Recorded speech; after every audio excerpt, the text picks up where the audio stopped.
kinds of things like that that are in the process, but we really appreciate our library. My name is Carl Kriesman. I am the chair for history on the East Campus of Valencia College, and it's been my privilege to work with the library now for 7 years in a variety of programs and opportunities to present. I'm so glad that you're here with us. As I said a minute ago, this is our Citizen Civics program, and this came last year, so on our odd number of months, we do history presentations. And in the coming months, we're going to have one of my peers present on the Salem witch trials. We're going to have one of my peers present on the Vietnam conflict. That's going to be a little tricky in an hour and a half. And one of my peers is going to present on the Crusades. So a variety of topics about history with some wonderful presenters. If, by the way, you ever were like, I wish you would do a presentation on X, you can certainly let me know, let these gentlemen know. Can't promise anything, but we'll do our best. But 2 years ago, when we began planning, the library said, we have an idea we'd like to pursue. And the idea was this program called Citizen Civics. And the idea was, not to speak for the library, but I think this is what they were looking for, is since we claim as a country to live in a place that is a quote-unquote government of the people, then that implies that we, the people, have some role to play within the civics, the structure that we have here, and what should that role look like. So last year, we spent time looking at a variety of topics on that point. I presented on the philosophy behind our government, looking at the Enlightenment. We took the Constitution apart. We talked about some of the Supreme Court cases that were important. A professor who is going to present on the Salem witch trials presented about our long-standing challenge about which citizens get to vote and how does voting happen and who gets to do that, who participates, what does it mean to be a citizen who gets to vote or who does not get to vote. And so we did a pretty good job, I thought, of kind of uncovering some basics for civics. And I was prepared to let that series go. And the library said, will you please consider doing it further? And I said, well, I will, as long as we can do this. Because for me, understanding civics, and this would be true if we were in France or Canada or Germany, would be to understand our history. Because for me as a historian, one of the things that I really stress is the fact that our history gives us context. And I've said this before in this space, but I'll say it again. You do not fully know who you are if you do not know your own personal history. Where did your parents come from? How'd they meet? Your grandparents, how'd they meet? When did they immigrate here? Because basically almost all of us did. What was their setting? And I tell my students all the time, and I tell people who are older all the time, but my students, I kind of give them a challenge. You need to find the oldest person you know in your family and sit down with them and have a conversation. And it doesn't have to be long, it can be simple.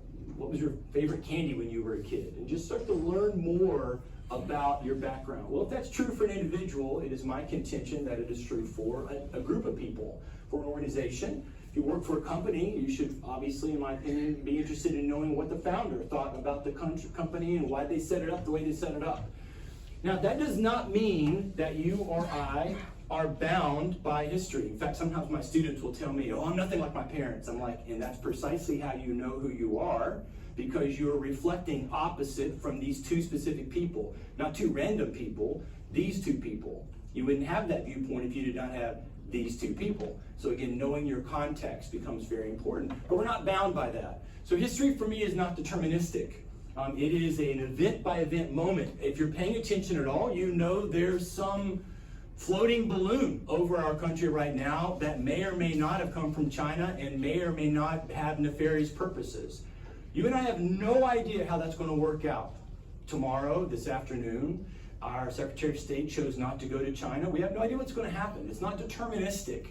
And sometimes when we look back, I think we get trapped because we know how the story works out. And because we know how the story works out, we sort of begin to think subtly that it had to be that way. It did not. So these moments kind of help us, and they do not determine for us what we must do. So what I want to do today in our Citizen Civics is take a look back at the early colonization. We're going to go way back, and we're going to consider a variety of aspects And what I hope we'll walk through are these 4 questions, hopefully, that will give us some guidance. And again, we're going to see some things, and when we see these things, I'll probably repeat this, but these are not me saying that you or I must do this now, or that you or I must believe this way in any case. But I think it's important for us to say, if I am claiming to be a citizen of this place, and in particular, if I'm unhappy with this place, and I think something maybe needs to change, that it becomes incumbent upon me to know, well, what am I trying to change from? And understand what their structure was before I want to go forward. And see what maybe the best possible plan could be in that regard. So that's kind of, for us as a country, starting with our earliest colonists. So we're going to take a look at that, and we're going to kind of move in that direction. And hopefully it'll be enlightening for you. Some of this I'm certain will be familiar, maybe other parts will not. All right? So let's kind of take a look. When we start, this is our story. And of course, one of the things we start right off the bat noticing is that we are a country, as the United States, that is the children of England. But England did not come here first. So for me, a key aspect of learning or investigation comes from being curious. So why did England win the day? That's a different conversation than we will investigate today. But why did they win the day when clearly the Spanish or the French were here first? And for us, living down here, this is really important because we know, although this map sadly does not show Pensacola, Pensacola and St. Augustine were here long before any English-speaking peoples were here. So it's kind of what we want to try to understand. But where this really starts with is, why did they come at all? Or to say it differently, when you look back, people were not coming in an exploratory or colonization type of way prior to the 1500s. So again, being curious, I should say, well, wait, why not? There was colonization in the time of the Greek city-states. All the Black Sea and Sicily were all founded by Greeks from the Greek city-states. So that was their version of colonization. North Africa was founded as a colony from Phoenicia, north of modern-day Israel and the Philistine lands, where they were their ancient city of Tyre. So there was colonization, this idea of a people being in a certain place and then saying, we're too crowded here, or as in the case of Phoenicia and Carthage, thinking financially this is beneficial for us to move and build another location. So that's always happened, but you don't see that in this time of the Middle Ages. Well, so why not? Like, what happened to kind of lead them there? So to do this, we're going to back up. And one of the points that I'm going to stress, and hopefully it comes across, particularly maybe even more importantly in our current day, when we are, all of us, the richest people on the earth. To understand that the colonization that happened, particularly for the English, but for most of the Europeans, was a colonization of poor people. These were people who had no opportunity or options where they were, which I'll stress more in a minute. So I think that's an important concept to kind of feel like, to grasp, where is this drive coming from? Or to say it the other way around, if you were part of the nobility and largely very wealthy, living in France or England or Spain or in Central Europe, why would you leave?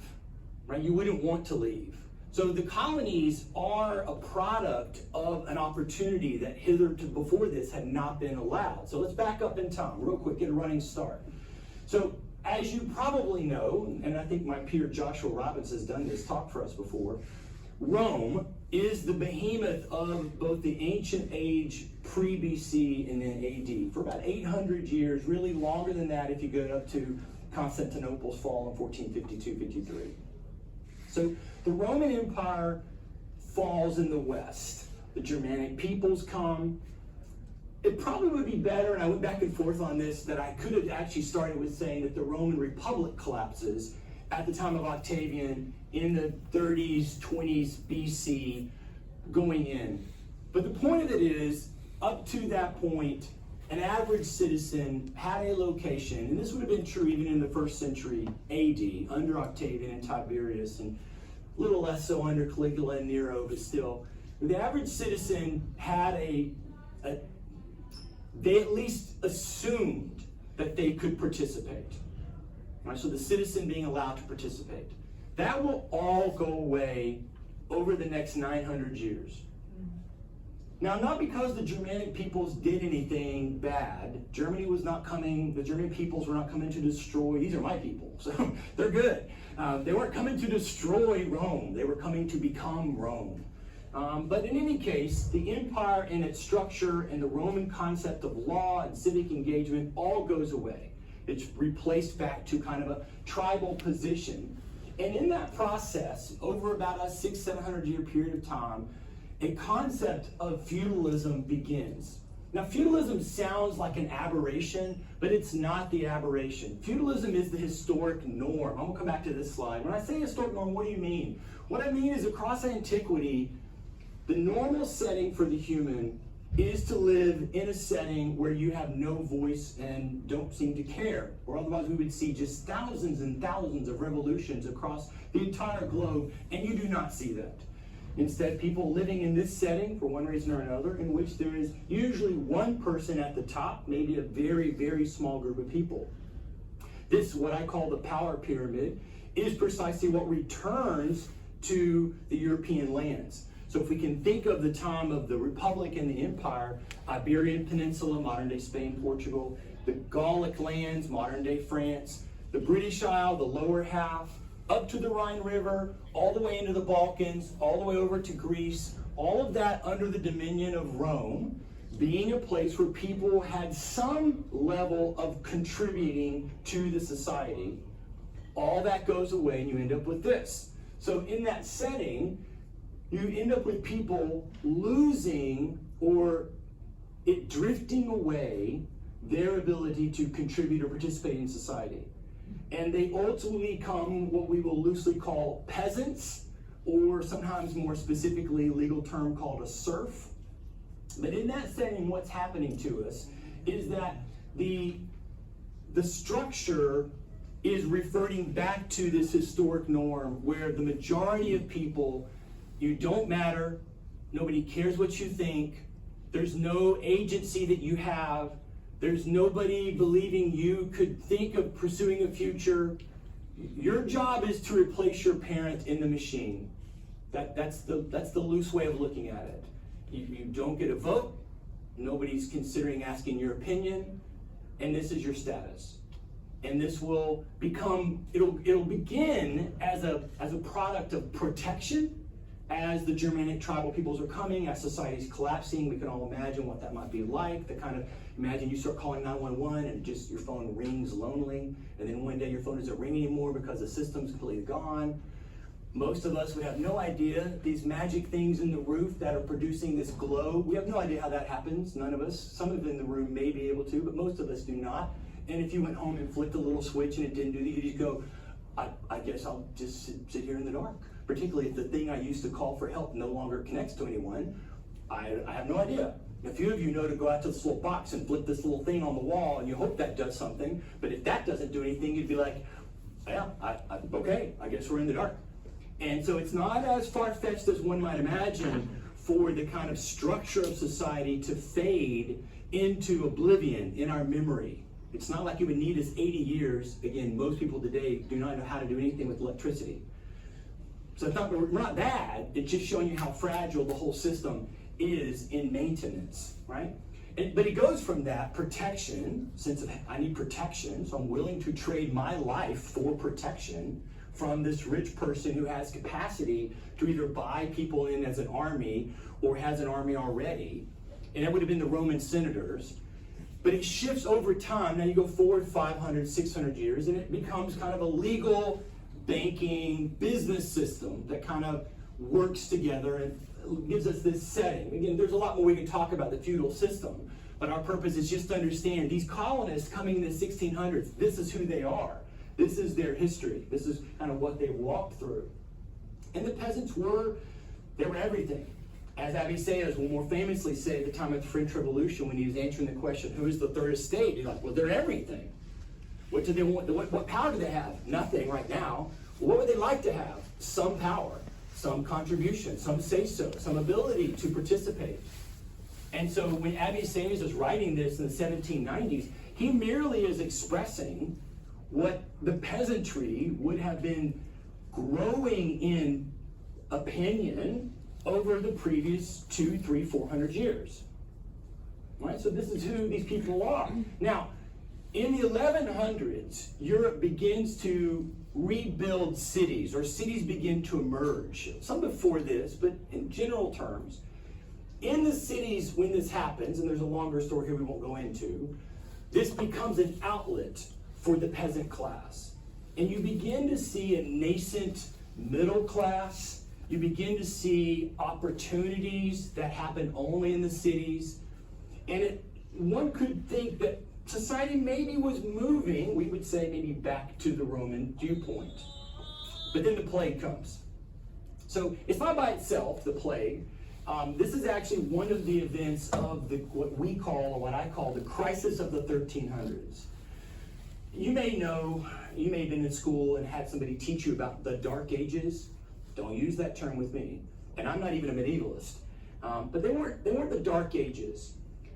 But we would generally say from the fall of Rome, it's not like knowledge and civilization, loosely termed, was on a trajectory up. It was sort of a bumpy up and down, maybe mostly down. But when you get to the 1300s, or technically when you get to the late 1200s with the coming of the Mongolians, we go off a cliff. If there is a Dark Ages, that century's it.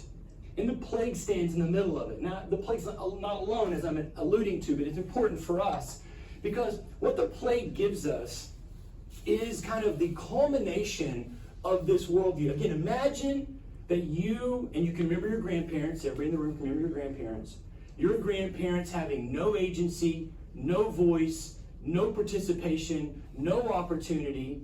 Neither did your parents, neither do you, and now as you sit here, you know your children don't either. That's kind of a gloomy way to live. It is certainly not a way to live that you would typically want to wish upon someone else, right? So imagine then that is the world, and then into this world comes a devastating disease that no one can comprehend. I want to say some things about our current pandemic, but I told myself not to, so I will not. But I'll just urge you to look at this data, and you will see what a real pandemic and a real death crisis event looks like just on the numbers. So, what happens? Society becomes an embracement of gloom, one might say. Understandably so. As the writer Boccaccio very famously said, you would have breakfast with your friends and you would eat dinner with your ancestors because the death was so fast, so quick, and so comprehensive. And much of society struggled in that. But in this moment, opportunity emerged for the peasants to find greater opportunity or greater potential in the cities. Let me go back to this map for a second to point something out to you. As you can see, from a European perspective, the plague hits the Italian city-states first. Not surprising, that's the trading center, and it's basically coming from trade through here, along this route. So it gets here first. Because it gets there first, it gets finished there first. And because it gets finished there first, we then find ourselves kind of seeing the towns of Italy develop. But now imagine you're that person. We've lost our ability to fix the lights. But then in your lifetime, after your parents lived in darkness and your grandparents lived in darkness, because we just had these in the ceiling but nobody knew what there was, magically somebody comes along and discovers all the rules about electricity. And they begin the process of rebuilding the electric grid 150 years later. Now, that sense of optimism, of hope, of potential is what leads us to the Renaissance. The Renaissance is multiple things, but it begins in the Italian city-states.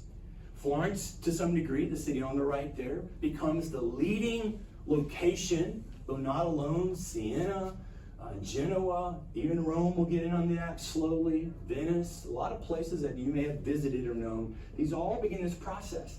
And what's happening, largely, is you have a populace who, having survived a true crisis, now approach life with a vitality that had never been seen before among the average people.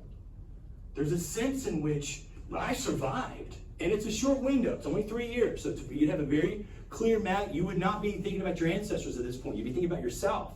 And you would know the 40 to 60% of your friends who are now dead, but you're here. And something about that triggers this zest for life that leads us into this explosion of that we call the Renaissance. Again, the Renaissance is many, many, many things, and you get all these re-words that everybody uses. There's lots of them. I love using the Renaissance, by the way, because it's not us as historians looking back and applying a term like you get with the Carolingian Renaissance. But that's a made-up term. They didn't use that term. This is from the people who lived in that time. That's their word. There is this zest for life. There is this reimagine. There's this re-life. But the word I like to use the most is that it's a revolution. And it is a revolution of revolutions.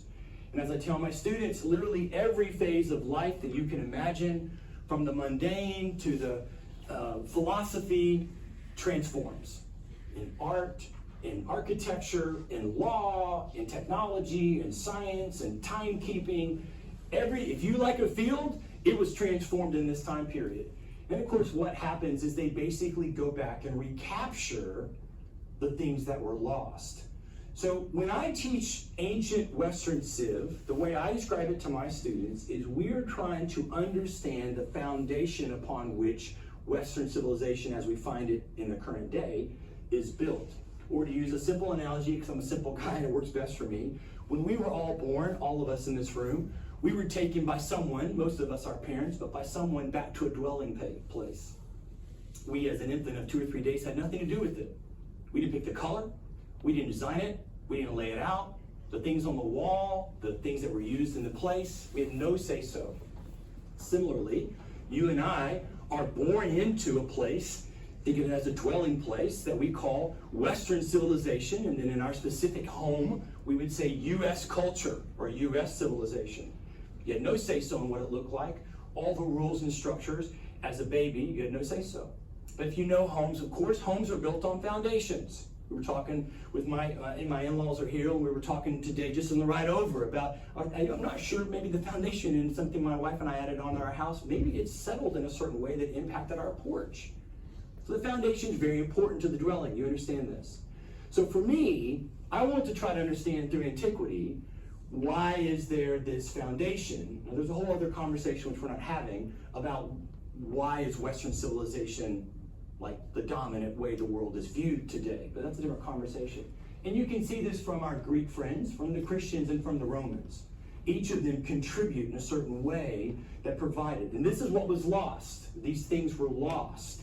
Plato and Aristotle are completely forgotten. The church becomes massively transformed, certainly post-Constantine, but by the time of the 1200s, far, far, far away from what Jesus described and is described for us in the historical record. And the Roman law and structure of life, as we've already said, was forgotten, was not utilized, nobody thought about it, and now suddenly they begin to recover it. They get some of this information back, and it begins to create this revolution of revolution, which takes us to our first question. Why did they come? Why weren't they coming before? Well, before, because nobody thought about it.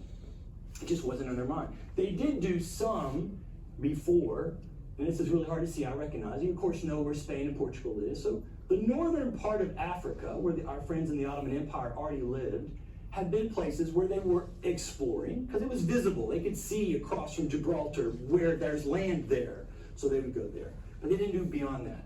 So what happens to us? Well, one, the Renaissance gives an explosion of knowledge, and in particular, one of the many revolutions happens in technology, and it happens in technology dealing with exploration. And so they create the mechanism by which they're able to go forward. Realize at this exact same time, one of the revolutions of the Renaissance is what we call the scientific revolution. So we're learning new things about the stars, we're learning about things called latitude, longitude, we're developing the ability to read our pathway on an open sea. If any of you have ever sailed open, far away from land, I have not, but if you have, there's nothing to see but just water. And so you need to be able to read your pathway, which we do that now with GPS. But a true sailor does not need GPS. They can do it with the sky, right? So we have that. I mentioned the Ottoman Empire. They contribute to the process because with their final, and for them, successful conquest of Constantinople, they had officially taken over all of this region. And again, there's another long story with the Ottomans. They actually had been north of Constantinople for, I think, almost 100 years in what we would call the Balkans, modern day Bulgaria, Romania, those necks of the wood. They had taken over the Black Sea. They basically come from over here, but they hadn't taken Constantinople.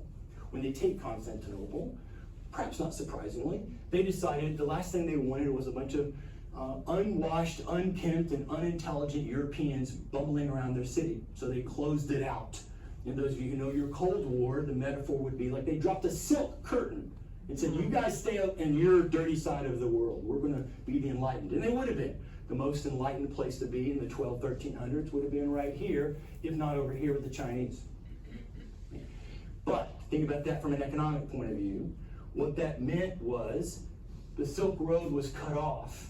And so the ability of traders, as we mentioned, the Italian city-states in particular, developing an economic trade. We're not to a place where we talk about capitalism, but we are to a place where we can begin to see the concepts of trade and what we would call a modern economics. That's all gone. So it became vital to say, is there another way to get from here to here? Because India was a central spot, particularly, we got most of our Asian goods from within India. So that trading route. Then thirdly, you have the development of what we call nations. So the idea of nation, nationhood, we've talked about, I've mentioned this before on some of these talks. It's a modern term, and there is, with a good political scientist, which I'm not, some specificity. But for me, in my mind, nation, empire, king, state, city-state, these are all synonyms for a civic structure in a specific geographical locale. One of the aspects, though, about nations, in most cases, obviously places like Luxembourg would not apply to this, which is an interesting curiosity of European development, is that they're large. They're larger than most of those I named, except what we would call empire. Typically, empire is very large, geographically. Now think of what that means. With the rise of nation, you get the economic ability, you get the kind of people ability, from a sense of, if you're a very small nation, you might have one person who's willing to risk their life getting on a boat, going and finding out what's out there. If you have a very large nation, you might have more than one. So more people willing to go invest in the various things of technology, those kinds of things. And so in particular, on the Iberian Peninsula, the journey to nations in Europe is basically a gathering together of power into a larger geographic space. So the best way I can describe it is, imagine Florida is like 15 different nations. You have Central Florida, and you have Tampa, and you have Jacksonville. Poor Lakeland's in the middle trying to hold us off, and the beaches are trying to not be sucked in by either Jacksonville or Miami, and so they're developing variety of kingdoms and stuff. And sometimes through war, other times through marriage, coalescing begins. And so you can imagine in your mind that perhaps Central Florida becomes big enough to swallow Daytona and then threaten and conquer Jacksonville. And before long, you get bigger and bigger pieces that have taken over the geographic space. Does that make sense for everybody? Mm-hmm. Okay. Remember, you can always ask me questions, even in the middle. I'm good with that. I will ask for questions at the end, but you can always interrupt me. So you can imagine in that story, back, for instance, let's say we're very successful here and we end up taking over Miami. Well, Port Tampa is over there going, we're in trouble. It's just us. Maybe they haven't even tried to swallow up Sarasota. So it's just us against this behemoth that is this thing now. What do we do? Well, one thing you do is get powerful friends. But another thing you can do is go get rich. Because if you have enough money, you can buy powerful friends. Does that make sense? Yeah. And so it's not surprising then to find that the Portuguese, who were in the gunpoint of the rising power called Spain, to think in terms of, we need to go find our way to India first. So it is the Portuguese who will lead the way. They're obviously fully on the coast of the Iberian Peninsula. They were the closest to northern Africa from Gibraltar, basically. So it is all these Portuguese who are making their way down and crossing their way. Now there's a whole other story about exploration. I've said that too many times, I'll try to stop, but there's a whole other story there, and I'll just leave that alone. But just understand that this idea of nations, notice what I said, that It's the Italians who probably needed it financially to get the reconnection back to India. And you do not see an Italian nation or city-state doing the exploration. You have Italians who go, but you don't have anybody going for, Genoa. And Genoa was a massive trading place, right? Why not? Well, because it's expensive. Why isn't Bulgaria sending rockets to the moon? Why isn't El Salvador? They're smart people. They can do that. And we all know the answer. Because it's freaking expensive. That's why. Right? So it takes, now in our day we have individuals, but it takes a massive accumulation of wealth to be able to do these massive opportunities. So then, this brings the Europeans out into the world. And this is, like it, don't like it, the kind of coming out party, the cotillion of the Europeans in the moment that is beginning the journey to where we say today the world is a Western world, whether we like that fact or not. And they will go everywhere, as you can see from this map right here. I mean, they're going everywhere. So they'll go everywhere. And eventually, as we know from our story with Columbus and the French and Spanish, they'll get to the New World. They'll discover the New World, right? So now what does that mean for us? Well, we're going to have back to our map of the various and sundry colonies. Now, keep in mind that as these nations are rising, unsurprisingly you and me, the rivalry can often become militaristic. And a series of wars will begin kind of post-crisis of 1300s as these nations are developing. That will be a consistent, really in one sense, 500-year battle over who's going to dominate the continent. Those competitions will occur here. Or I like this next map a little better because it puts us on the map. It doesn't show Pensacola. Pensacola's first, but it's not continuous. So the Spanish kind of were there, not there, not there. So that's why we, as you of course know, honor St. Augustine as the longest continuous U.S. city. So that leads us to a question, right? We should be speaking Spanish. They were there first. We should be talking about our U.S. civics from a Spanish point of view. Or if not the Spanish, the French. So this leads us to another one of our questions. I ask the students all the time. I go, well, why not? They were there first. And so this leads us to ask questions about, well, how did Spain, and then subsequently, how did France colonize?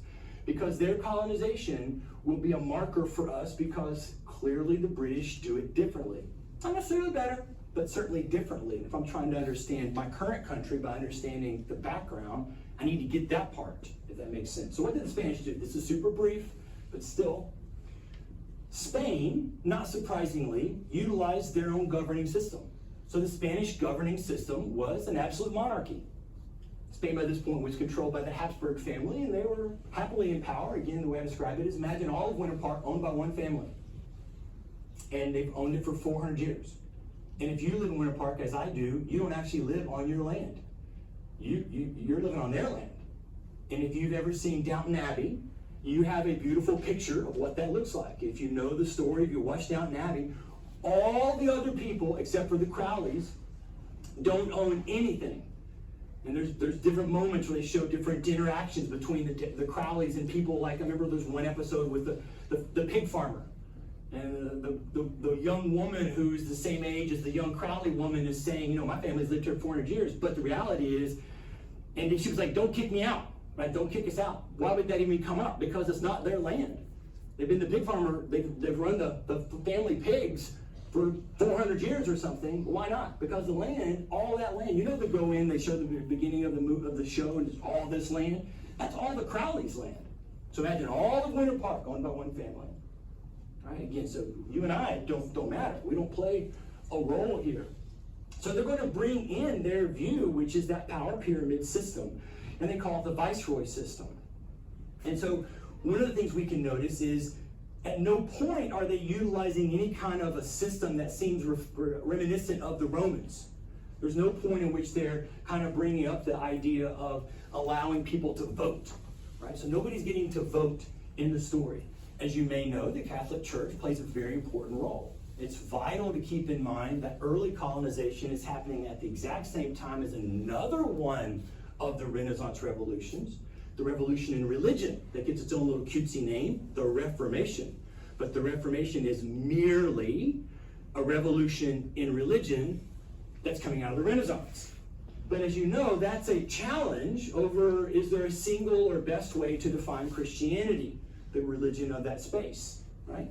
So not surprisingly, the Catholic Church, perhaps on the back foot in Europe, sees going to the New World as an opportunity to gain new followers. So they do. So they play a vital role there.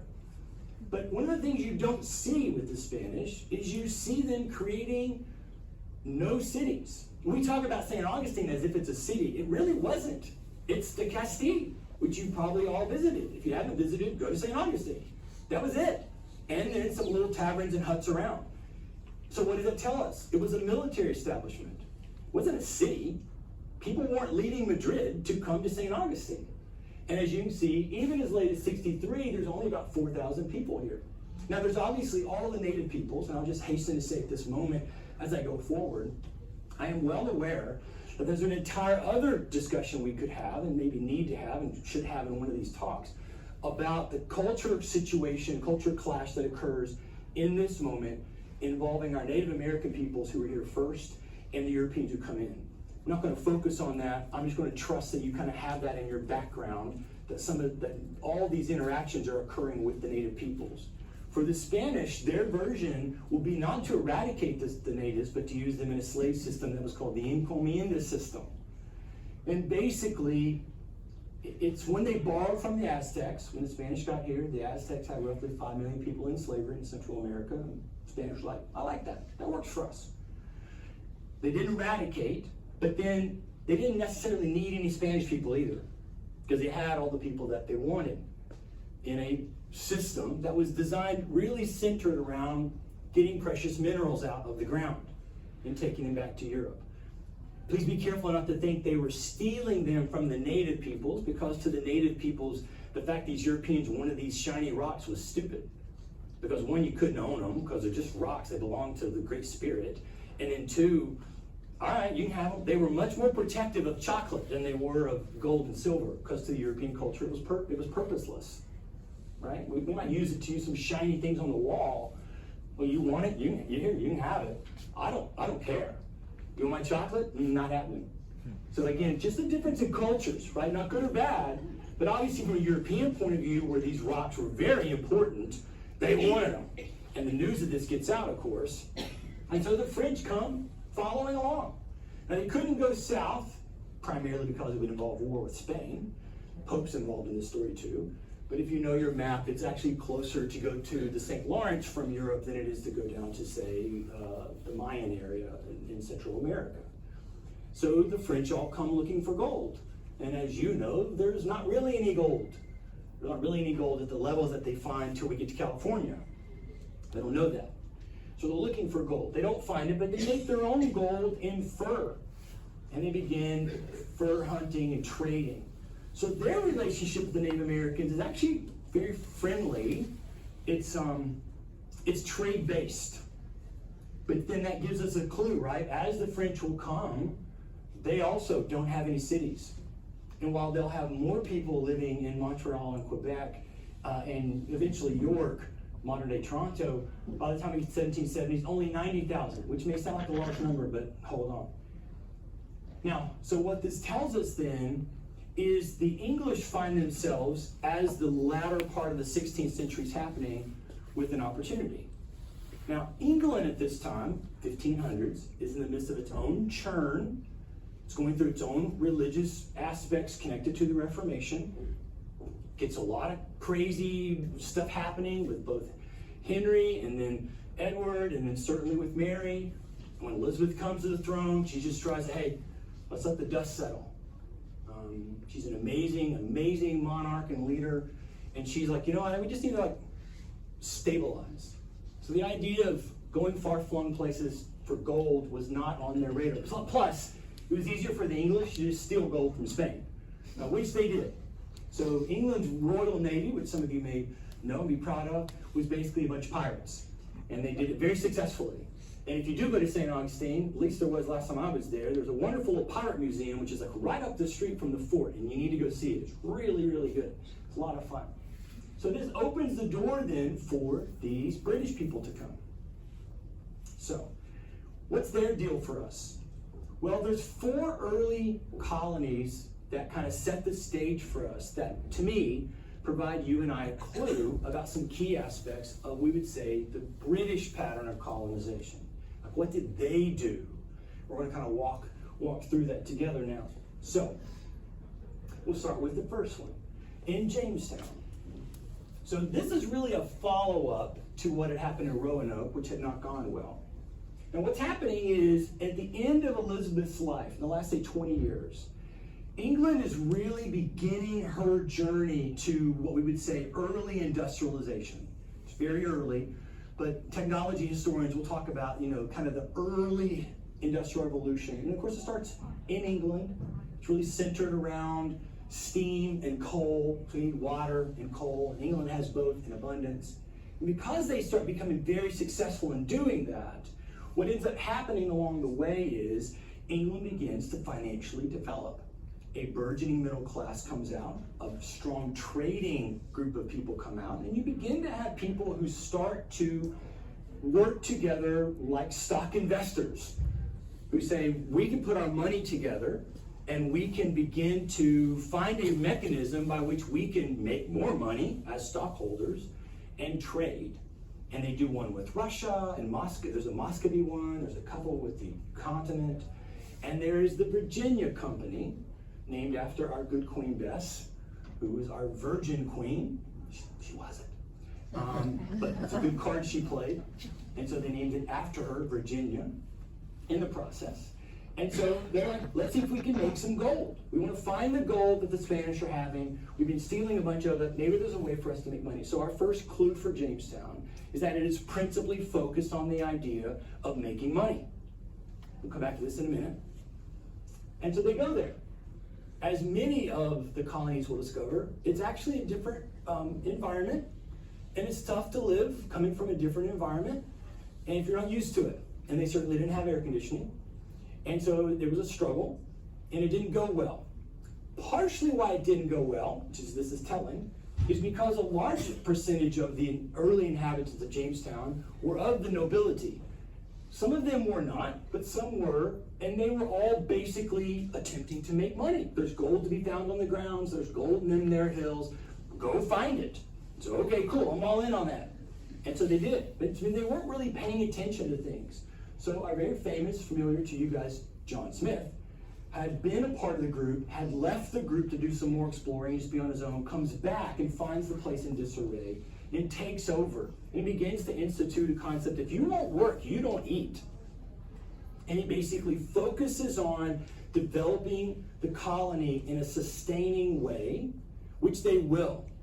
And then his friend, the one who's really should be connected in your mind to Pocahontas, John Rolfe, is the one who develops and discovers, with Native American aid, the idea of tobacco. And where the French found gold in furs, as you know, perhaps to our dismay and sadness today, the Virginians will find gold in a cash crop, tobacco. Right? But that still didn't solve their problem. This is kind of a vital moment. Nearly a decade on, the economic, remember, this is not a town. This is a place that's being developed for financial investors. So it'd be like you owning stock in Tesla or Amazon, and you're counting on one of them to get that rocket to the moon. You may have just this desire of having a rocket to the moon, but you and I both know if you're stockholders, you want to be making money. So you're counting on them to make you some money. And they're not making any money. And all of a sudden, they discovered, or they thought of an idea. What we haven't done is we haven't actually made the colony a functioning town for families. So in a thing that may seem quite shocking to you and me, they found, as you can see, 90 willing young ladies who were single to hop on a boat, to go over there, and to basically immediately get off the boat and be paired up and get married and form families. Now, you and I, and the father of 3 daughters, you may go, oh, but I don't think I like the way that sounds.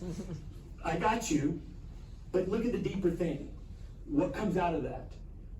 The English colonists do something that neither France nor Spain does, which is discover we're going to have to work as a community to kind of make this happen. we're going to need family, which if you do historical study, at the center foundation of all historical societies that I know of, mother, father, child. That unit is just, that's the piece that you have to have for a sustained society. The moment they do this, Jamestown takes off, numbers grow big, and they're very successful in maintaining. Yes, sir? Where did they come from? From London, from England. They basically just put out a note, hey, who's willing to take a big risk and go marry a stranger? Which we have a hard time with because we, modern 20th century people, we think of marriages connected to love and romance. Nobody thought that until about the 19th century, really not even to the 20th century by and large. It was always a business arrangement. You might fall in love, probably not the person you're paired with. That was not the question. So for these young ladies, it was an opportunity and they took advantage of it. But that gives us a clue that our next group kind of models for us. At the same time Jamestown is saved, another group of people make their way over here. This is a group of religious people, Christians. They are not Puritans. Please do me the favor of never, ever, ever, ever, ever suggesting the Pilgrims are Puritans. What happens in the Reformation period, particularly in England, is England doubles down, and as after Elizabeth, goes all in on a state religion, which is quite very similar to Catholicism. Anglicanism, Episcopalians. My wife's an Episcopalian background, so I'm not trying to insult you, but Episcopalian is Catholic life. It's everything Catholic but the Pope. All the bells and smells and whistles. Go to Mass, go to Episcopalian church, you're like, oh, I think I'm in a time loop. Just the same basic thing. So that was Henry's view of things. He wasn't making real religious reform. That he was not making real religious reform turned some people off. They weren't happy with it. For some of these English people, they decided they needed to go their own independent way, and they would separate. These were the small percentage of English Protestants who were not Anglican. And these separatists went their various and sundry ways. No, you were not allowed to be in an independent church in England at this time, not even under Queen Elizabeth or in the James and Charles, the Stuarts. So they left. And first they went to the Netherlands, went to Leiden. But after a few years there, they felt like it's not, our children are being influenced in the culture in a way we don't like. Nothing against the Dutch. So they said, we're going to find some financial support, hop on a boat, and go to this new world. They were hoping to go to Virginia, but they got off course and they go north of that location. So as you probably know by now, we're talking about the Pilgrims and the Mayflower, and they will make their way. They hoped to go in two boats to take, so think of the Pilgrims. We talked about the rockets I mentioned a couple times, like going to Mars. Imagine, who's our biggest church around here? Like First Baptist Orlando or Calvary Assembly. They say, we're going to get out of here. We're tired of the United States. We're going to Mars. And so they have to get some rockets. Maybe they could talk to Musk or one of them to use their rockets, right? They need a little financial support. Why would they be going? Not to go make money, but to just get out of here and go be up there as Calvary Assembly on Mars, where nobody could tell them what to do. In religious ways, I suppose, right? That's what's happening here. But their boats aren't very good because they don't have a lot of money. And they only end up with one boat, so they can't take everybody. But they found other people who were willing to pay passage. To the Pilgrims, these people were called the strangers, meaning they weren't part of the congregation. So again, don't think of the Mayflower as being a boat with a whole bunch of random people from England. It's a boat for a church that specifically is trying to go to the New World, and they can't really fund it. So they find some other folks who are willing to go. Right? When they get there, the strangers, because they don't land in Virginia, are kind of thinking, well, we don't need to be with you people because you're doing your church thing, groovy enough. We don't want to. So in that moment, the Pilgrims are like, oh, that's not going to work out well for us. There's only 40 of us. Don't know if we'll make it. So they work with, and this is some important clues for us, they include the strangers in this compact agreement by which they lay out how we plan on being successful. To me, the most fabulous line for a lot of us to understand is the first one, when they claim their loyalty to James. So in both Jamestown and now the Pilgrims, we see nobody was coming to the New World from England to start a new nation at all, ever. Then they say, we're here for God and God's glory, and how are we going to make together? Well, we're going to have to work together to covenant and combine ourselves together into a civil body politic. Meaning, we're going to create a civic structure together. So again, it's this Christian group. They're on their own boat that they paid for. but they recognize we won't make it if we don't include these other people who, by and large, either aren't Christians or don't care about Christianity, or maybe they're Anglicans, but it's not important for them. We need everybody to work together, even if you don't agree with each other. Okay? And you can see they lay it out here. We're going to do what? Enact, constitute, and frame such just and equal laws for what? The general good of the colony. When you hear politicians talking about we're trying to do something, we should be trying to seek for the general welfare or for the good of all citizens. They're referencing back to the compact, even if they don't know it. So the Pilgrims arrive. Now, the Pilgrims actually had a really good relationship with the Native Americans. And our story with our Native American colleagues and friends and now citizens would probably have been very different had they won out, the Pilgrims. But they don't win out because they're not coming very much. They weren't coming to do anything but provide a place for themselves. Within 5 to 7 years, pretty much the entire congregation had been able to come over. And if you went to Plymouth, that's what you would have found. A town built by a congregation that was almost exclusively that congregation. But there was another group of people in England at the time. If this one group of people who did not like the sort of mild reform of Anglicanism that wanted to separate, there was another group, particularly after Queen Mary passed away, who comes back under Elizabeth's time and says, no, we need to fix things. They had been to John Calvin's Geneva. They had seen how the reformers were doing it, and they understood kind of the vitality of what he wrote in the Institutes of Religion. So he's like, all right, we're all in on this. And they became very passionate. I had a friend who was like sort of maybe a little over the top. She can't realize maybe she's pressing just a little too much about you, trying to get you to change something or change in our society. I've been accused of that at times. Well, those people can be annoying. And sometimes you're just like, I don't want to listen to this. I just want to watch the football game. Leave me alone. I'm not that worried, right? And to their critics, they were accused, you're just trying to purify us. We're good Christians. Why are you doing this? They meant it as a slur. The Puritans will take it as a name. They're like, yeah, that's exactly what we're trying to do. So from about 1570 all the way through both the English Civil War and the Glorious Reformation, the Glorious Revolution, the Bloodless Revolution in the 1680s, the Puritans will be pressing to try to get reform and change on a religious nature and to some degree a political nature in England. But some of them will decide, you know what, this is not ever going to happen for us, so we need to get away. And under Charles I, this tension begins to build. There's going to be maybe an explosion that occurs in England. So this gentleman here, John Winthrop, leads a group, and remember what I said about the first two groups. 11 ships, 700 people, they're out of here. In fact, there was a mistake in the original legal charter. Any of you lawyers in the room, you know you can't leave you make a mistake and you can be in trouble.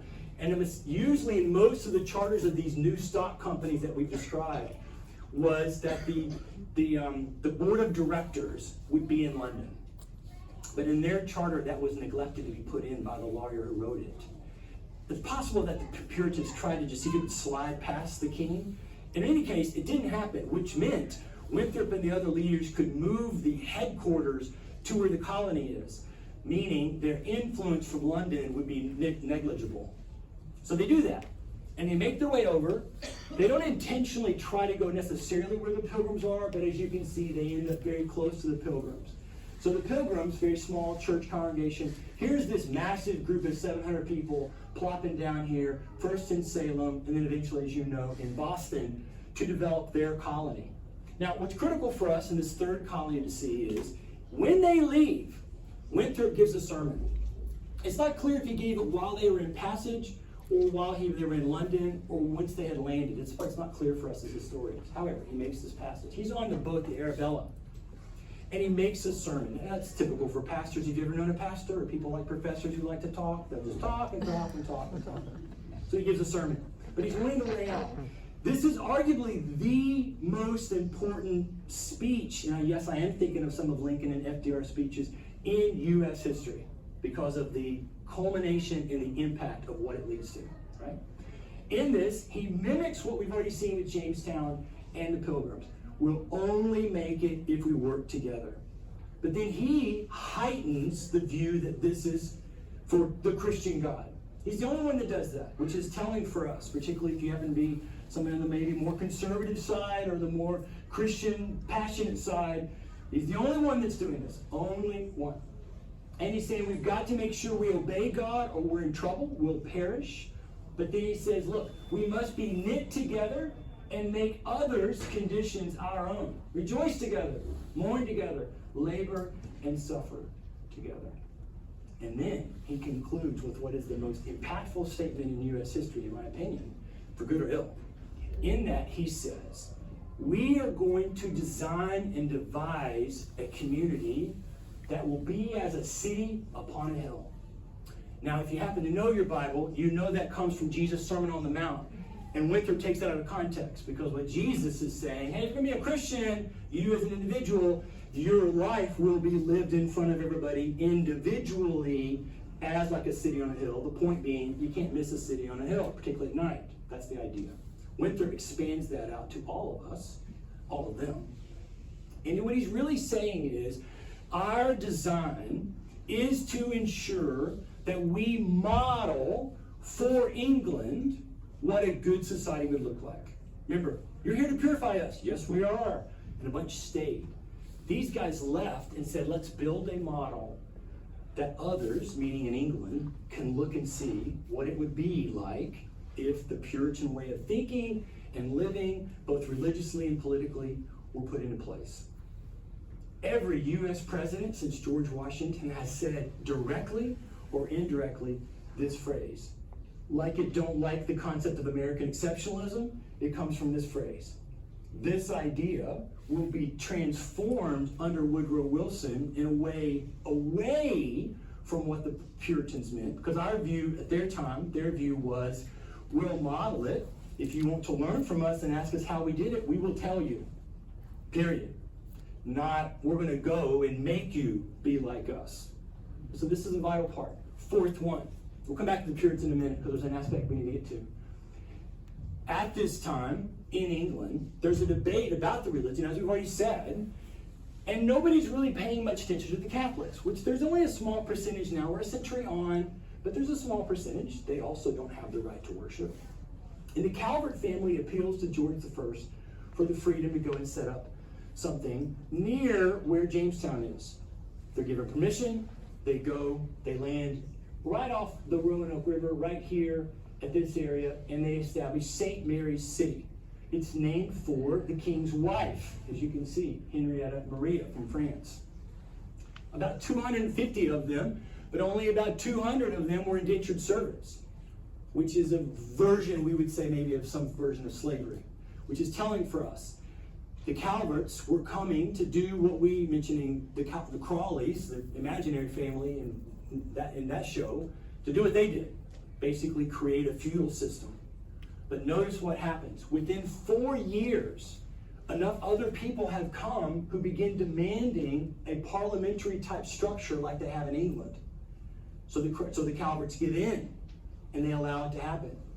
And then at the same time, a very instrumental move for something most of us cherish, they realized over about a decade or so, the Catholics in England were not really finding it appealing to move to the New World.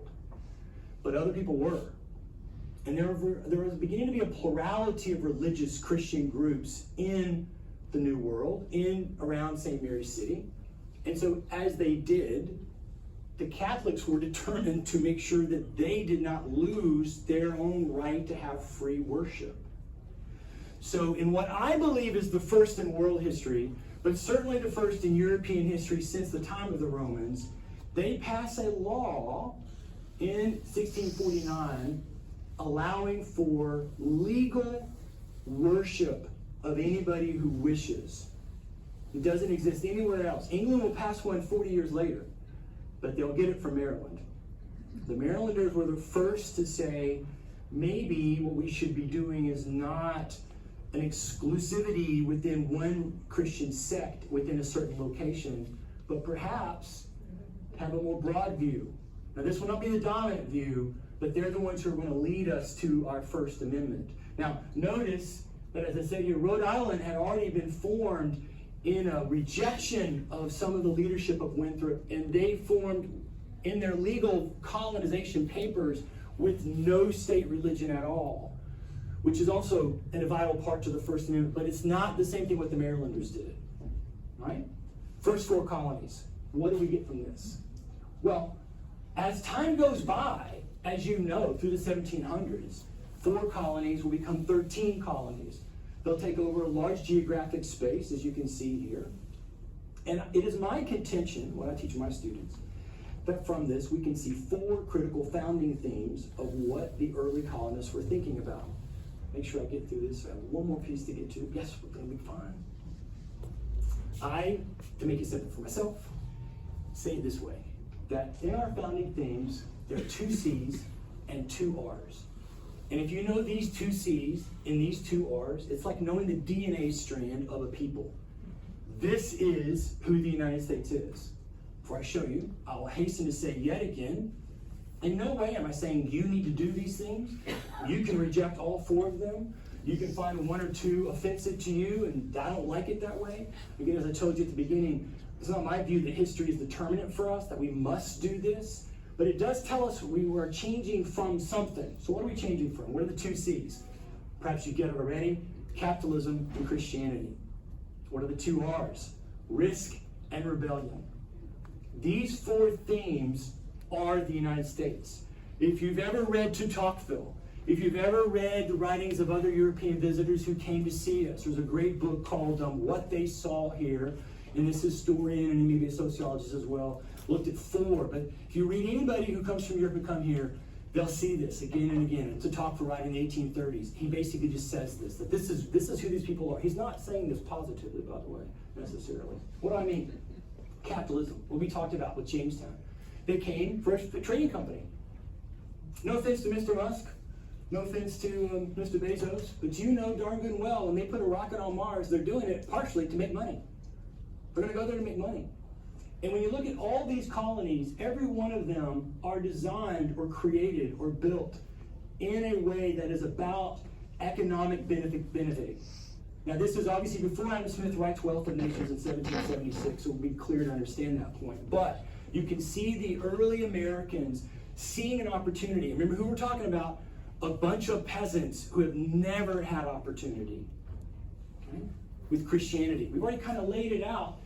I tell my students this, you don't have to like this or agree with me, but it is incorrect to say that Americans came over here for religious freedom. They came over here in the early colonization for freedom of Christian expression.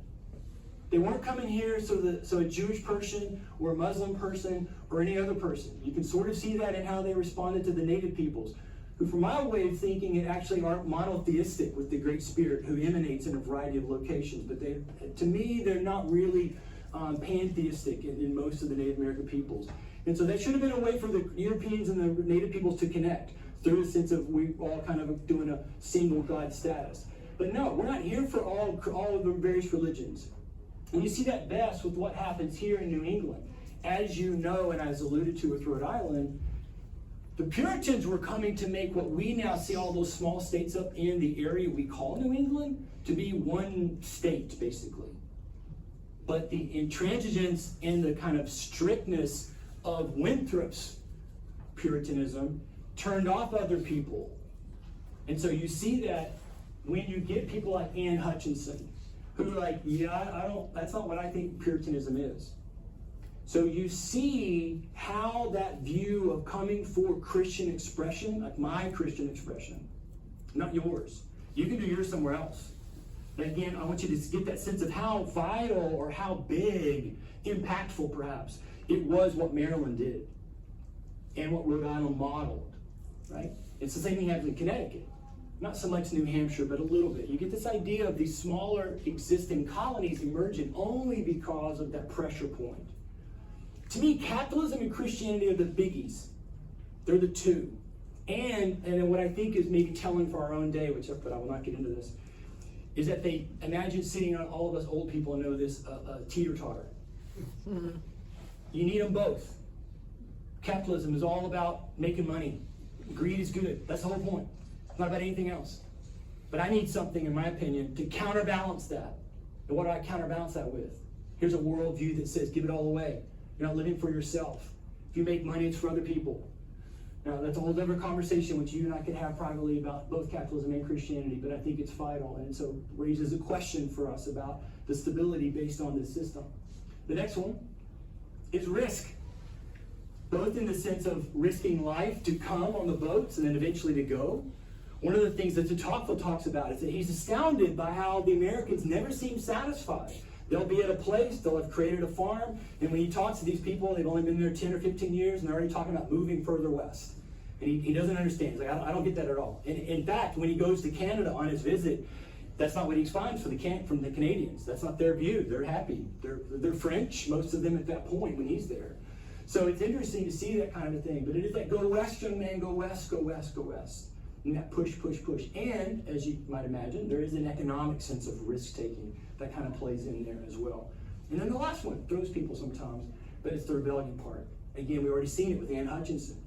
There's a sense in which, for the Americans, for these British citizens living in North America, they developed early. I think it comes from the fact that they were a peasant stock in which in Europe they had no agency. There's a sense that develops really early where it's like, if I don't like it, I'm going to fight you. And shockingly, they win. That's what's so telling. Particularly for this one. A lot of my students sometimes will say, well, you're not saying like that's the only place with early capitalism. No, and there were other people who took risk. But when the blend of those four things, something about that blend begins to really speak. But in particular with the rebellion thing, you see some rebellions in other parts of the world led by poor people, typically, not always. And they almost always lose, and they lose big. And tens of thousands of deaths of these rebellers. But somehow these guys, they don't lose. And obviously, you know, without I put it up here, 16 years after this, the big one. Right? There's something in the American citizen that I think is deeply embedded. And I think we see it alive and well today. Whichever side of the political aisle you happen to be on, just think of the past 3 years. And when you see people marching in the street, don't think of them as bad Americans. Think of them as faithful Americans. Because that's kind of what it means to be us. And the rest of the world doesn't like it. It bugs them. It really bugs them. If you've not traveled the world, you'll see. And it's something about us. It's almost like not even, like you don't think about it instinctively. I don't like it. I'm going to get in your face and say so. And I think I'm going to win. So that's kind of in this mix. These four right here kind of give us this foundation. Now, the last thing we haven't done is we haven't talked, though, about the politics, except for alluding to it with the Pilgrims. So I want to do this last question, but before I do this last question, I just can't let this go. I'll do this fast. I think with them, with these early colonists, we can understand what the founders meant of the American dream. The American dream is really a concept that kind of emerges in the 20th century as a terminology, but the idea of it exists. It's like, who are these people? They're peasants. They're coming for an opportunity. And when you look, to me, you do not have to agree with me, obviously. When you get to, remember the numbers we talked about? 90,000 French, 2.1, really about 1.5 million Europeans, and another 500,000 African peoples who were brought here under duress. Please understand, I'm not missing the importance of their contribution and the tragedy that happened to them. When you look at that, though, what do you see? You see a people coming for a chance. And the American dream, in its beginning, was only that. It was this idea that having come from a place in Europe where a person like me, my grandparents, Carl Kriesman, my grandparents were sharecroppers in East Tennessee. Right, so that's basically, as we talk about it in the Reconstruction, sharecropping, slavery without the chains. It would have been worse for black people than it was for my grandparents, but still, poor average nobody like me to have an opportunity. That's the whole concept of the American dream. You have opportunity. Now, as we've already mentioned, capitalism is involved, and back to de Tocqueville, he'll notice right off the bat, there's something about these Americans, they want to make money. He doesn't understand. In fact, he thinks it as a negative. So did James Smith. We talked about that at Jamestown. He was frustrated that they were all running off trying to find gold and not planting food and expecting somebody else to plant your food. He's like, no. Plant your own food. We'll look for whatever wealth we can get together, but it may take us a while. That kind of a thing. But, I mean, I do want to point out, by the 20th century, this is when this happens, because it's there at the beginning. I don't want to say it wasn't there at the beginning. It was there at the beginning. But for me, at least, this idea of the dream is that I have the chance to try, and no noble or monarch can stop me, which is part of that risk thing. I'm going to constantly be going to the frontier where there's nobody to make any rules for me, not initially. And we'll typically be going in a community, a wagon train together. So all of us have agreed. So those of you who decide to get on one of the rockets to Mars, I urge you, don't get on the rocket till you know what the rules are going to be when you get there. And agree to them, or don't get on that rocket, right? But that's the whole idea of like, where we're going to go. We go together, we're going to make our way, we're going to find our way to get there. Well, what happened? So this is the slide I started at the beginning. So we've answered this. Why'd they do it? Peasants. What were their expectations? Not very much, but just have an opportunity. What themes can we find? Capitalism, Christianity, risk, rebellion. Now, the last thing, this idea of civics. Let's tie it all into civics. I've mentioned this in passing. This a whole, well, I said I wasn't going to say that again. There's a longer story here. In England, this idea of the Renaissance, that the human has value. She can think. She can process. She matters. Begins to be then expressed. Well, if that's true, well, shouldn't I have some say-so in the system? And in England, the answer to that question was no. As much as I love Queen Elizabeth, she wasn't letting people vote. There was no voting. There was a parliament. It was kind of a baby parliament. And the only house that mattered, if you know your British parliament, was the House of Lords. There might have been a House of Commons, but they were only there because their noble lord, the Crowley guy, said, you pig farmer, come with me. You're going to go be the member from our area for Commons. Nobody cares what you think, so just do what I tell you to do. That's how the system worked at that time. But in this coming century, after Elizabeth dies, that's going to come under scrutiny. The tension of what becomes this dynamic English century is these two questions, which I've just alluded to over a variety of different ways. When her cousin James Stuart comes, and then his son Charles Stuart takes the throne, they will not be as slick as Elizabeth. She's one of my favorites. You want to study, particularly you guys, but if any of you ladies want to study a brilliant female leader, go learn Elizabeth's life. She was a force. She was a force. These guys were not even close to her. They couldn't be in her league. And so they couldn't do it well. They couldn't manage the system very well. The system had a lot of issues. They tried to get some reforms, particularly James. Parliament won't go there. A lot of the noble lords don't want to make the reforms. They're not interested in making changes either in that process. So, at various times, both of these leaders will rule without Parliament. At this point, Parliament, as it was true in any other group that had an advisory group, was only an advisory group. It only met when the monarch wanted to get advice. Usually it only met when the monarch wanted to get some money. It was the only time. They didn't just meet because. And so it did various times. James for about 11 years. Charles for about, I think, 17 years. Said, yeah, I don't need your all's help. And as long as he didn't need any money, he could pull that off. Charles in particular gets involved with some wars, most notably at the end with Scotland, so he needs some money. So because he needs money, he has to call Parliament. When Parliament comes, they got a finger wagging speech to give him. And at this time, from say Queen Elizabeth to 1640, what we're seeing happen, and this is vital to understand the American colonists, is the ideas of the Renaissance are now taking root amongst these members of Parliament and amongst these British middle-class, non-noble peoples to say, hang on a second, we're the country. We want to have a say-so, whether you want to hear it from us or not. So they'll fight a war about it, which is the formal English Civil War. If you've been with me before, you know there's at least 4 English Civil Wars, including the one that starts in 1775 involving their colonies, but that's a civil war. But the quote-unquote English Civil War, it's messy, it's complicated, as all wars are, and ultimately the king will lose. And then he will be tried, he'll be executed, and have his head cut off. And this begins a moment for the English to attempt something, which they called a commonwealth, basically to restore the Roman Republic. That was their idea. That's what they were going to try and pull off. It is at this moment that we get to Thomas Hobbes. Hobbes becomes one of the leading 2 thinkers of English philosophy that we must understand if we are going to grasp what the Americans think.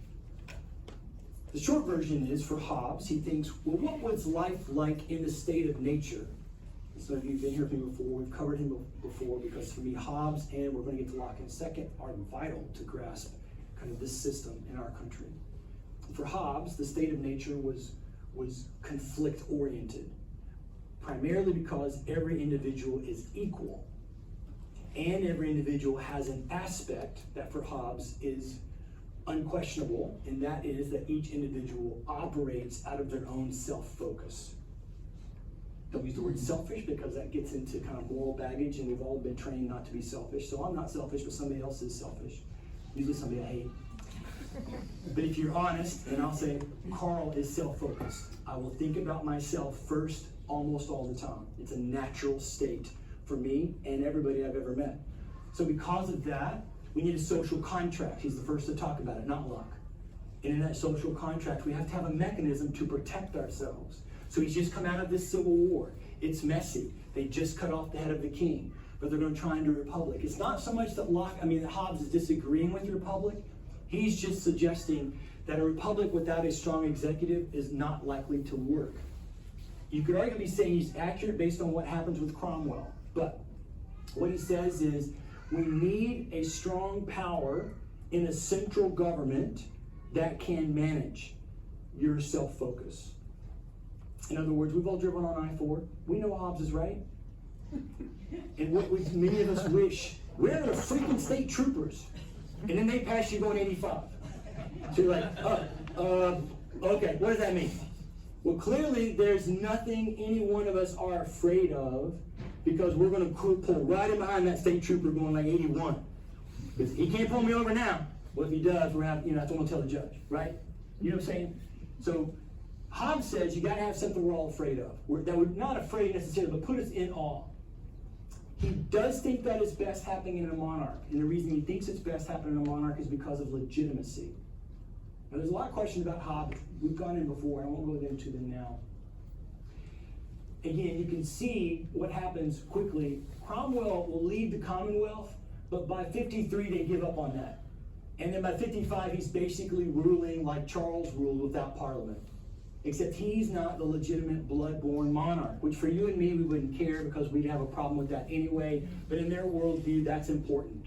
And it connects to the whole idea of a divine right of kings, sort of God's placed you there kind of a thing. And so in this structure, something that does make Hobbes happy, by 59 into 60, they will decide we need to restore the monarch. Now tell us that so we can get to Locke. Because they restore the monarch, and it doesn't really go very well. They don't solve the problems. Now Charles says, I'll do all these things, right? And he does, basically. But what he's incapable of doing is fix the structural issues that vexed his father and grandfather. And they don't answer these two questions, particularly this question of who should rule, but actually the religion is the one that kicks it off. Because he has a brother named James, sort of like our current heir apparent in England has a brother who's here in the United States and seems to be causing some consternation amongst people who watch these kinds of things. And he was defending his brother, and his brother had become a Catholic. His first wife had passed, and so he married somebody who he thought he loved, who was also a good, dutiful Catholic, and they set out to have Catholic children. But it doesn't matter, I'm not in line for the throne. But the Parliament didn't like it because it worried them, not answering that to the question that I mentioned for you. And so they set out to try to force the king, Charles II, to make some rules that would basically banish his brother. Unsurprisingly, he's like, yep, nope, not doing that. And so conflict was going. Now, Charles is on the throne for a long time. He's got a good life going, but then unfortunately, he dies in a horseback riding accident. Now, all of a sudden, the thing that nobody thought could happen, James didn't think it could happen. James didn't really want to be the king. He was happy being the guy on the side. But Charles had not had any children. And so in the process, James becomes the king. And the fears of those who are concerned about these questions of who's in charge. If you are not Catholic, this is not meant as a statement about Catholics. But the fear that was long into the 20th century, John F. Kennedy had to face this in his 1960 campaign. The fear was that a good Catholic has pledged their allegiance ultimately to the Pope. and the Pope can and maybe will tell them what they have to do. You don't have to think that's true for any Catholics. You know, or if you're a Catholic, you're like, that's not how it is at all. But that's how they thought it was. Ergo, if you're saying who should govern, or who decides about the religion, or particularly who should govern, and it should be government in a parliament, how can that happen if the guy in charge is taking his marching orders from somebody else? That's not saying James would have done any of those things, but that was the fear. So the political groups, the Whigs and the Tories, led by the Whigs, who you see opposed the kings, helped start another revolution, which is the Glorious Revolution. Now this is really important because look at the time, 1680. There had been a new burst of colonies that came after the Restoration. We call them the Restoration colonies. The Carolinas, Georgia, the Middle colonies, some of them were conquered, but nonetheless, so there were just boatload after boatload of people coming over. And you can say, well, what was their civic view? Were they just coming for Christianity or for capitalism? It turns out this is in the background of what they're coming for. So what happens is, when they invite William and Mary to come and invade, and perhaps happily for everybody, James runs away and doesn't fight, so its nickname is the Bloodless Revolution. When they do that, they give William and Mary a set of marching orders. So notice what is happening here. This group of common people, these peasants, and the lords with them, are saying to this new monarch, we want you to come be our monarch on our set of rules. And so over this year, they'll go through this process. The king will agree, and then finally in December give his royal assent to a bill that passes and makes a bunch of promises. If you know our Bill of Rights, you know the promises, because our Bill of Rights basically comes from this document, which is illuminatory, hopefully, for you and me about what people are thinking. They were thinking this is what they wanted. The full colonization that begins in the 18th century is all based on this. When you read the writings of the Revolutionary Years, which we will look at the Revolution in 2 months from now, when we look at the writings of the Revolution, the Stand Back's Declaration of Rights, the First Continental Congress's Declaration and Resolves, the Second Continental Congress's Olive Branch Petition, and particularly the Declaration of Independence, they all reference this. This is their view of what a good civic structure should look like. And you can see all those, and you go, oh, yeah, I recognize all those. This is unknown in world history at this time. Meaning nowhere else on the planet is doing this. The English are creating the most liberal government in the world, and their children in Virginia and Georgia and New York and Massachusetts will copy them. And this becomes the blueprint for everything they do. Parliament will basically pass a series of laws, even to the point of saying, you know, that whole bloodline thing, we're not doing that anymore. I mean, if your child makes us happy, we may let him or her become the next monarch. But if we don't like it, we get to dictate. King Charles II is not king yet. He has not been coronated. So Parliament decided this year to say, yeah, we don't want to do that. We want to go over here. By this, they have the right to do so.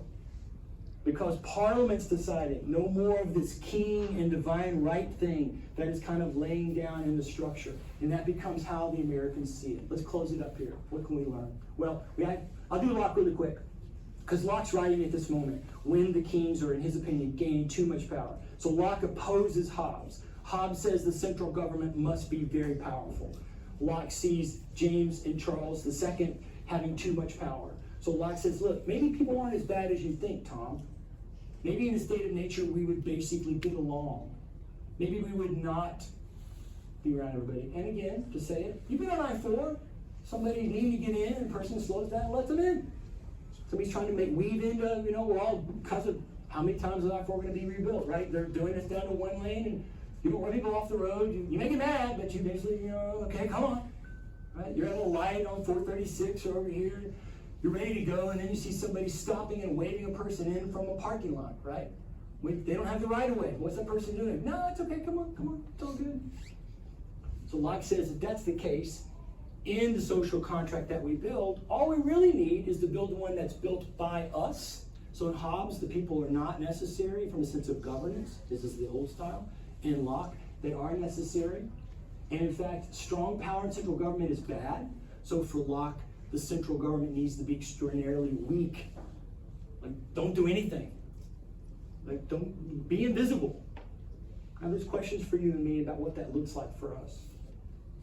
So, Locke, the Glorious Revolution, the English Bill of Rights will be what dictates and will win in the hearts and minds of the Europeans or the British coming to the New World. And as those numbers grow to where there's close to 2 and then upwards to 3 million people, as they get closer to the 1770s, that becomes dominant for them. What other lessons can we take away that I think are important for us to understand if we're going to try to grasp civics in the year 2023? What did the founders, kind of original colonists, actually think? Again, I don't have to do these things, but what did they think? And so they want to have representation. They wanted citizenship to be at the center. For them, the idea of an invested citizen, taking this from Rome, was the concept that you would prove your investment by living here. So how do you live here? You buy land.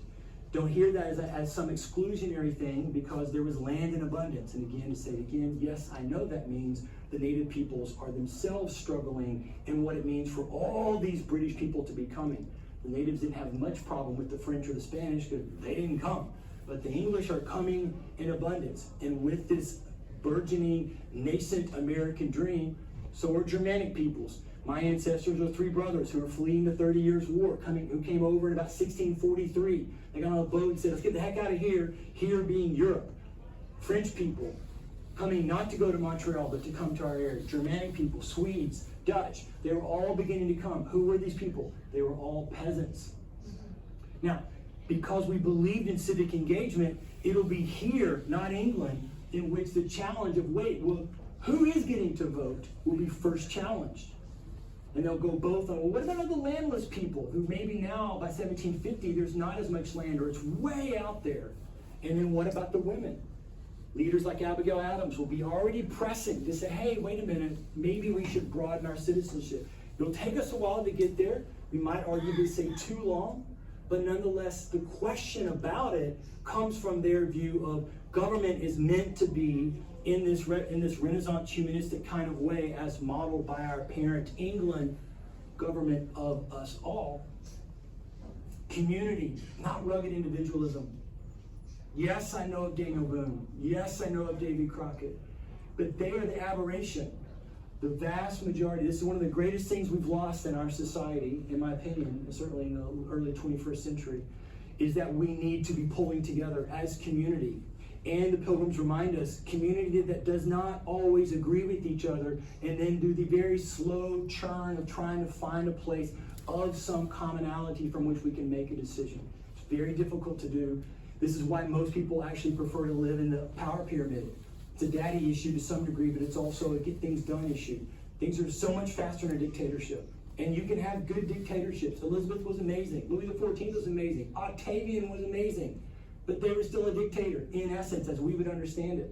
They got things done. Napoleon got a ton of stuff done. He was super, super fast. And most of the stuff he got done, historians and French people considered pretty good. But you'd have to talk to everybody and get their opinion. Our parent, and the way we did it, was like, well, I think maybe we'd be better off if we included everybody in the process.